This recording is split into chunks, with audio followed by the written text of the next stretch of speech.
10:25 a.m. on August 2, 1945. U.S. Navy pilot Gruber Sequin was flying a BV-1 Ventura bomber over the waters of the Philippines when he spotted a black streak floating on the sea surface. He suspected it was a Japanese submarine and descended to prepare for an attack. As he went lower, Gruber was astonished to see countless sharks frenziedly attacking and tearing apart helpless soldiers in the water. Blood and pieces of flesh were scattered across a wide area of the sea. Notably, they were not Japanese soldiers but Gruber's fellow American comrades. What was happening? Why were American soldiers in such a perilous situation? Today, we explore the 1945 Indianapolis tragedy. The 4 days with sharks of 900 American sailors in the Philippine Sea via Kongha TV. Before delving into the tragedy of the final days of World War II, don't forget to like, subscribe, and turn on notifications so you don't.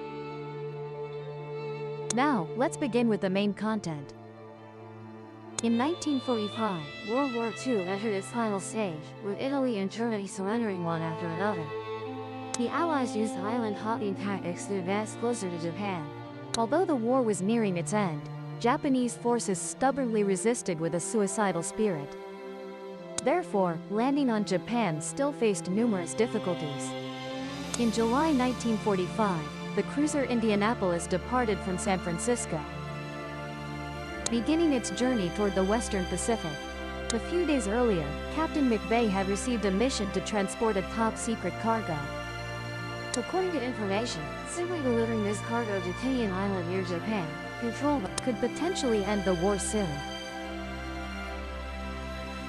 In reality, the ship carried half of the world's uranium-235 at that time, along with components of the Little Boy atomic bomb. It was said that this bomb, along with another named Fat Man, would be quickly assembled on Tinian Island and then dropped on Hiroshima and Nagasaki. From then on, World War II would officially end. Construction began on March 31, 1930, by New York Shipbuilding. Indianapolis was launched on November 7, 1931. After a transatlantic voyage to test performance, the ship officially became a flagship and transported the U.S. President on official trips. Indianapolis was 186 meters long, with a displacement of 10,111 tons, and a design speed of 32 knots. The ship's weapons included 9 203mm guns mounted on 3 triple turrets, along with 24 40mm anti-aircraft guns and 32 Oerlikon 20mm guns. There were a total of 1,196 people on board, mostly 18-year-old youths. Because the mission to transport the atomic bomb was kept secret, no one knew exactly what they were carrying. Superior orders required them to reach Tinian Island by July 26, 1945, with no destroyers or escorts accompanying them. Throughout the journey, Captain McVeigh was constantly worried. A few months earlier, a Japanese kamikaze plane had attacked Indianapolis, causing damage to the ship's bottom. But compared to aircraft, McVeigh was more concerned about submarines. Indianapolis was a heavy cruiser, with strong firepower but weak anti-submarine capabilities. Normally, the ship was assigned to a fleet with destroyers providing anti-submarine support. But now, Indianapolis was alone on its journey. So if they encountered a submarine, they were almost defenseless. Worse, Japanese submarines at that time were equipped with cave torpedoes. This type of torpedo had a cockpit and was manually controlled. If encountered, the Indiana police would find it very difficult to evade using conventional methods. On July 16, the Indiana police departed from Hunter Brent, San Francisco, and after 2 days and nights, arrived at the foot of Pearl Harbor.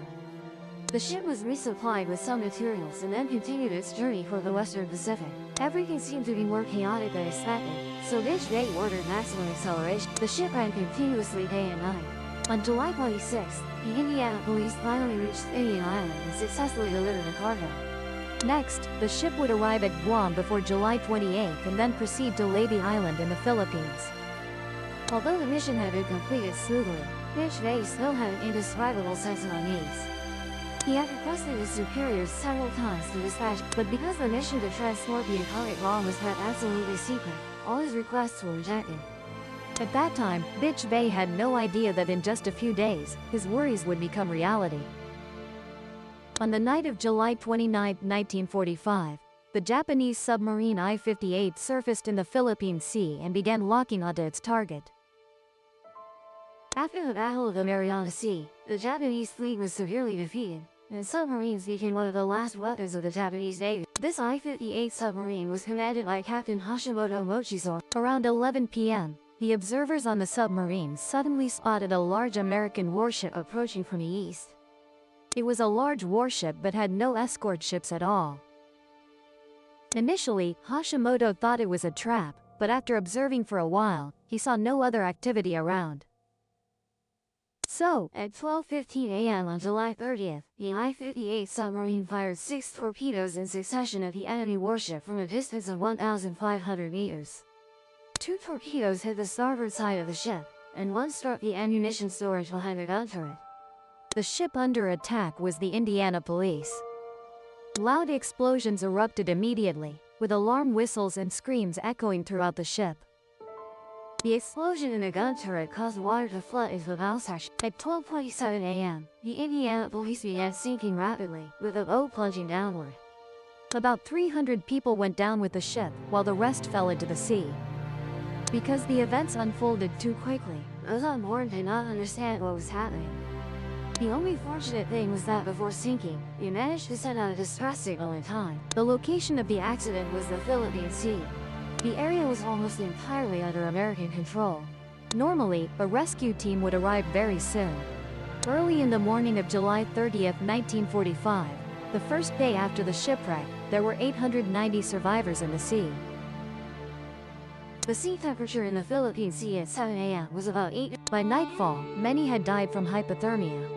After surviving the night, the daytime sea surface temperature quickly rose to over 40 degrees Celsius. The scorching heat caused their skin to crack and seawater seep into the wounds. Many people became infected. After the initial chaos, many soldiers adrift at sea gradually regained their composure. They found some food in floating wooden crates and began waiting for rescue. But none of them had any idea of the horror they were about to face.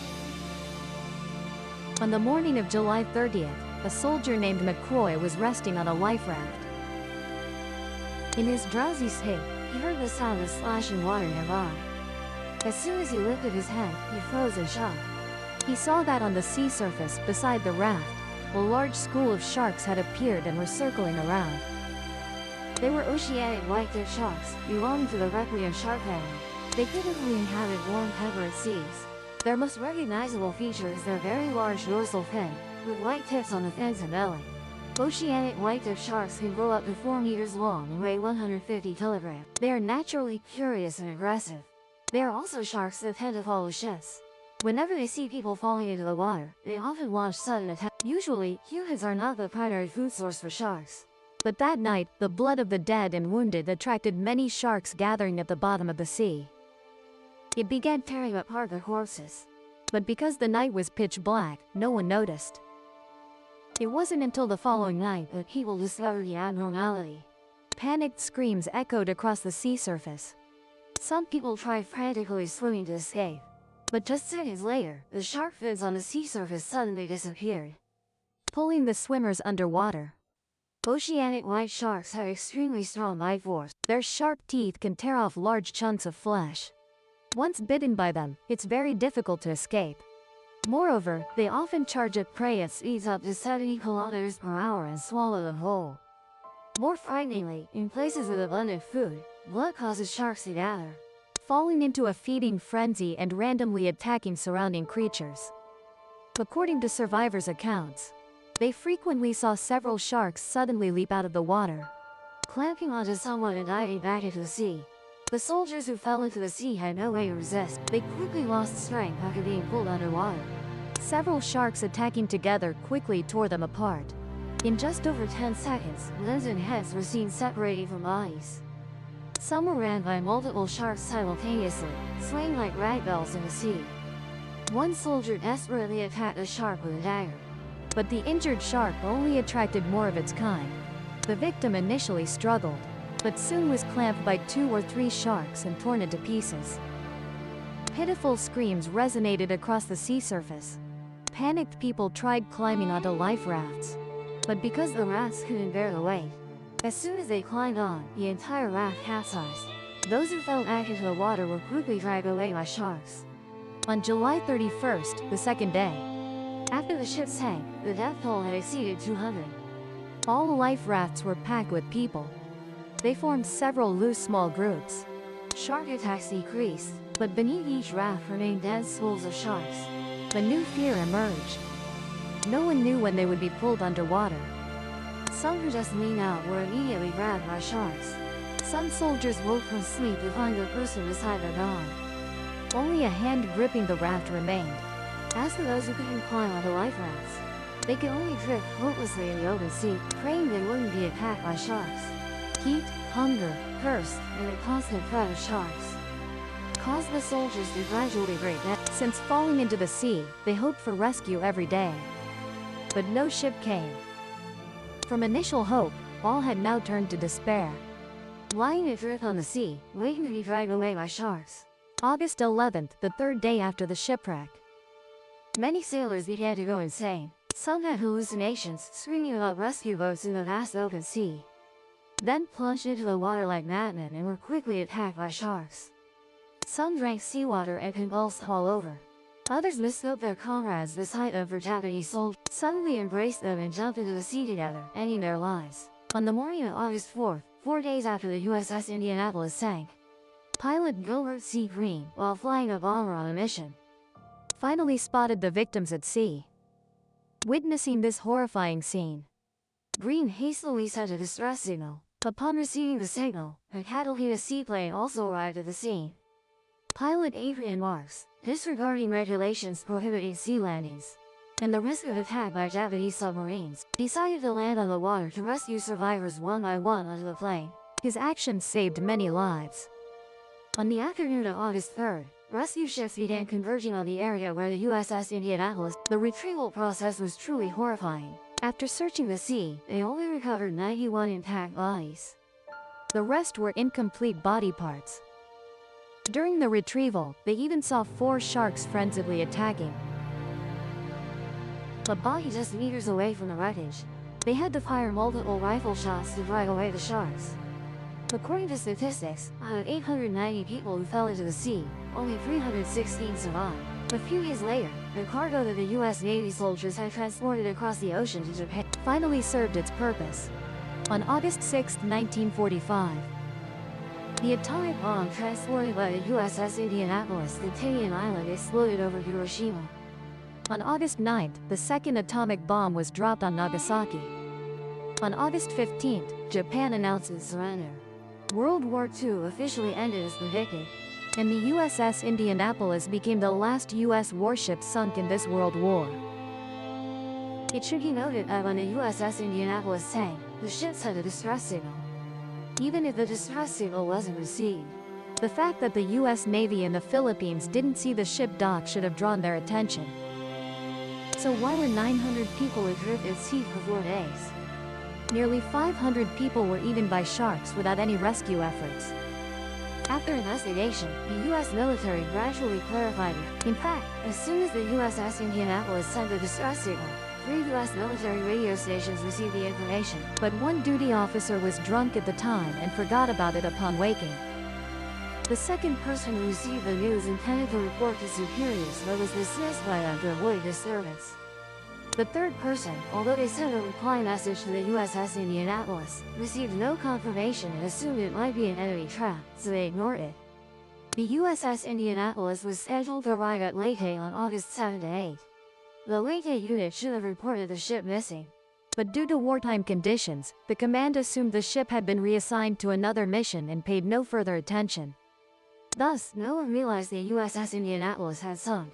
The sinking of the USS Indianapolis was the deadliest shipwreck in U.S. Navy history. Fearing the incident could cause major public backlash, some senior U.S. military officials decided to announce the news of the USS Indianapolis sinking on the same day as Japan's surrender announcement.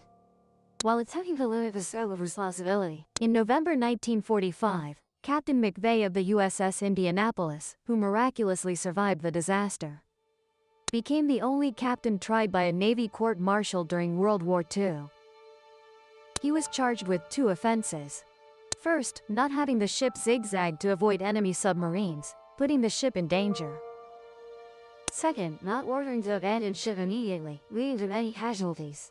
However, in reality, the order McVeigh received that day was to decide whether to zigzag or not, depending on weather conditions. He couldn't know exactly when to zigzag. Moreover, as soon as it was determined the ship was severely damaged, McVeigh requested the communications personnel to send distress signals while ordering the entire crew to abandon ship. But because the ship had lost power at that time, unable to make announcements via loudspeakers, he could only stand on the railing shouting loudly until he saw everyone had gone into the sea. Then he was the last to leave the ship. It can be said McVeigh did everything he could. During the trial, many sailors also testified for McVeigh, including Captain Hashimoto, the commander of the submarine I-58 that torpedoed the Indianapolis that night. Hashimoto told the court that the distance between the 2 ships was too close at that time. So whether the Indianapolis zigzagged or not, the outcome would not have changed. Ultimately, McVeigh was acquitted of the charge of not ordering to abandon ship, but was still convicted of proceeding straight, endangering the ship. He had to bear the main responsibility for the loss of hundreds of lives on board, just not imprisoned. Because he was made a scapegoat after the incident, McVeigh was tormented by relentless attacks from the national media. Throughout the rest of his life, he often received letters from the victims' families who criticized him as a murderer. Guilt and self-blame also continuously tormented him. Finally, in 1968, McVeigh chose to end his life at his home. It wasn't until October 2000 that President Bill Clinton signed a resolution exonerating Captain McVeigh, clearing all past accusations. In 2017, a research team from Brown Island found the wreck of the USS Indianapolis at the bottom of the Philippine Sea. The research team interviewed survivors of the tragedy. The young men from back then are now all over 90 years old. One survivor named Edgar Harrell shared that he is grateful for having survived that disaster. Having experienced that horror, he came to understand the cruelty of war. Even though we have entered the 21st century, he feels a part of himself remains forever in 1945. On that terrifying, overwhelming night. As for you, what thoughts does this tragedy leave you with? Please leave your comments below for Kanha to know. Don't forget to like and subscribe to Kanha TV channel so you don't. Now, goodbye and see you in the next content. If the veil stirred, subscribe and meet the next encounter.